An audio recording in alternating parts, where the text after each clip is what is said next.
Congratulations. Welcome to Unit 5. We'll be addressing the energy balance. This is theoretically our last unit. And from now, you must be equipped already to start your journey with us. So today we have three sections. We'll be talking about the water intake, the energy expenditure, and the energy requirements. So at the end of these sections, we hope that we'll be able to know how much water you actually need to drink on a daily basis. It's actually full of a lot of arguments, and a lot of people talk about how much water should I really drink. Number two, know the difference between physical activity and exercise. Oftentimes, we confuse both. So today, I'll give you the difference between the two terms. Number three, exercise for optimum weight loss. Which exercise do you recommend for you to actually lose weight while you go through this journey with us? And lastly, energy required to stay healthy. And this is very important because we do not want you to starve. You still need to have some energy in your system. So, without further ado, let us start with the water intake.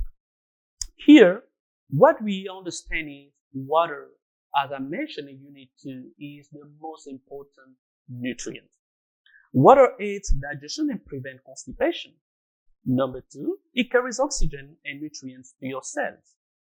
Number three, it helps stabilize blood pressure and heartbeat. Number four, it supports healthy joints and joint functions. And lastly, it helps regulate body temperature. And if you read some scientific literature, you may actually see that water actually can help in preventing some other diseases such as cancer, cardiovascular disease. So it's a very important nutrient. So the question remains, how much water should we drink on a daily basis? So as we look at it, water intake, we talk about thirst and satiety influence water intake in response to changes sensed by the mouth, hypothalamus, and the nerves. And that's the first thing I would like you to remember here. Always be conscious of your body. Are you feeling thirsty? Are you feeling fatigued? Every time you have these little symptoms, it should tell you that maybe you need to drink some water. Now, when too much water is lost from the body and not replaced, then we talk about dehydration, right? So this is why we have to constantly drink water. So please remember this. Not necessarily a specific number, but constantly drinking water without over drinking it. Sometimes we may have water intoxication. It's a rare case, but sometimes it may happen where people may want to use water as a weight loss approach. Now, the source of intake of water, where can I get water? Very important here. When I talk about water intake, we talk about water itself, right? 100%. But we can also get water from the food that we eat, fruits and vegetables. So the quantity of water you have in your system is not only from the water you buy at the store or the water from your pump at home. You can also get water from watermelon, orange juice, and different foods that you can actually eat. So all of these elements are part of your water intake. Now, so let's look at here. Water recommendation, because water needs vary depending on the diet, the activity. By activity, I mean physical activity, environmental temperature. Are you living in a place that is very hot? And humidity, a general water requirement is difficult to establish because all these factors will come to play. Are you running? If you're running, maybe you need more water than usual.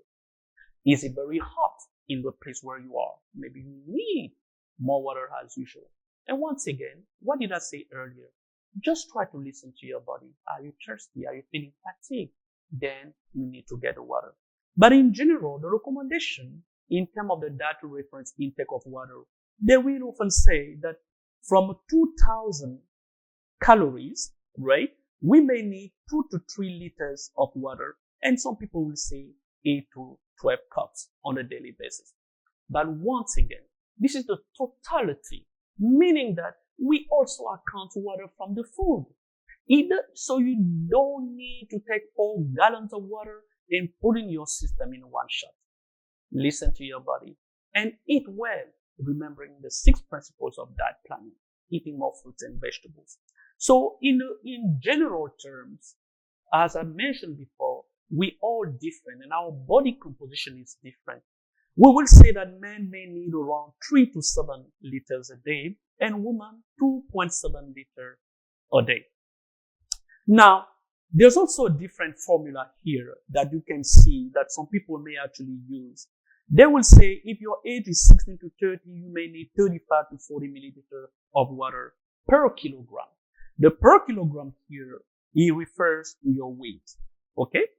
So let's just say that your age is between 31 to 50 years old, 54 years old. And let's say, for example, that your weight is about 60 kilograms. So the proposal here is they're going to say that 30, you will multiply by what? 60, right? In terms of a kilogram here, milliliter per kilogram. So it will give you around what? We talk about 1800, right? This 1800 milliliter is what will give you around 1.8 liters. And if you do the same with the 35 we have here, is may give you around 2.1 liters. But once again, these formulas are not always exact, but we often calculate these elements based on people's average weight. And once again, you cannot just go with these numbers. Your feeling, how you feel, is the most important part. Number 2, from this formula we just saw, what did we say earlier? We also say that it also depends on what? The activity. By activity, we mean physical activity. Here, what did I put here? If you're doing a lot of physical activity, just walking around, alright, not so fast, we call it light activity. You do it for 30 minutes or 1 hour. So you need to add, here, a focus per hour, you need to add 0.5 milliliter. So which means that if you were drinking 2.1 liters, alright, you will add 0.5 milliliters here. So by adding this, the quantity of water that you actually need to drink here is actually different. It is going to be around 2.6 liters. Okay? So you will see, and once again, it's going to be different from one person to another. And these numbers are not always exact. So let's now look at what I would like you to take home from this aspect of how much water I need to drink. Number 1, there is no set value in terms of how much water you should drink. You need to listen to your body. Drink as much water as you can.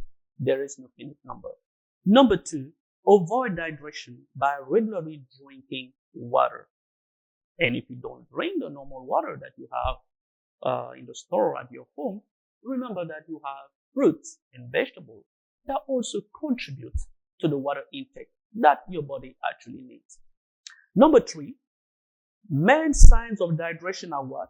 Be careful if you feel thirsty, fatigue, you're feeling a little bit weak, vague discomfort, loss of appetite. These are initial signs that tell you that maybe your body needs some water. And oftentimes too, you can just check your urine if it's too pronounced. The color is very dark. Then you say, okay, maybe I need some water in my system. Number 4, always listen to your body, and that's what I've been mentioning first, the first line. Always listen to your body. And lastly, food you eat always accounts to your daily water intake. And go back to what we studied on the 6 principles of diet planning.